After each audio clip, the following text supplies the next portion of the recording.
বাংলাদেশ ক্রিকেটের ৩ তারকা আউটডোর মাঠে নিজেদের বিশেষ প্রস্তুতিতে। ৩ জনের জন্য উন্মুক্ত ৩খানা নেট, নিজেদের দুর্বল দিকগুলো কাটিয়ে সেরা হওয়ার লড়াই ভেতরে ভেতরে। এই মহাযজ্ঞ মিরপুর শেরে বাংলার এক কোণে।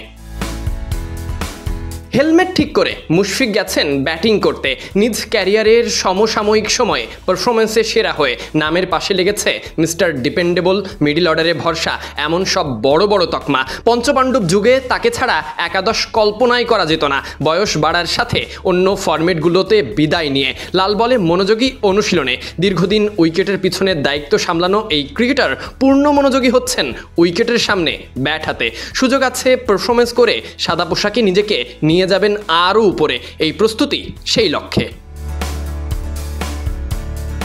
পাশের নেটে মমিনুল হক নেট বোলারদের ছোড়া বলে নিজেকে ঝালিয়ে নিতে এই প্রস্তুতি পর্ব আউটডোরে বলের মেরিট অনুযায়ী খেলে রান বের করার চেষ্টা চালিয়েছেন, যেন ম্যাচ না খেলার দূরত্ব নিজের মধ্যে না আসে। তিনি যেন পরিপূর্ণ টেস্ট মেজাজে, এমন দৃষ্টিনন্দন ব্যাটিং যে কারোরই মনে ধরে বাংলার ব্রাডম্যান এমনি সাথে কি বলে। এমন বোল্ড হওয়া কিংবা স্টাইলিশ ব্যাটিং করা, সাদমান ইসলামের ব্যাটিং মনে করাই দেশসেরা ওপেনারের কথা।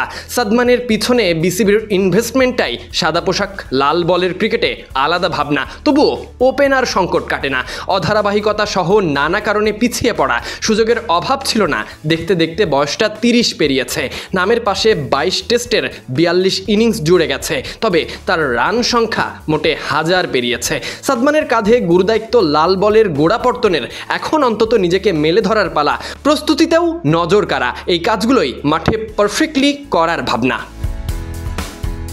অবশ্য ক্যারিয়ার জুড়ে বাংলাদেশি ক্রিকেটারদের যে অধারাবাহিকতা তা আছে সেরা ক্রিকেটারদের মাঝেও।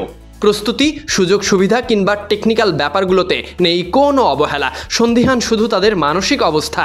ঠিক এই জায়গাতেই শক্তিশালী হতে পারলে যে কোনো দিন যে কোনো জন হতে পারেন সেরা।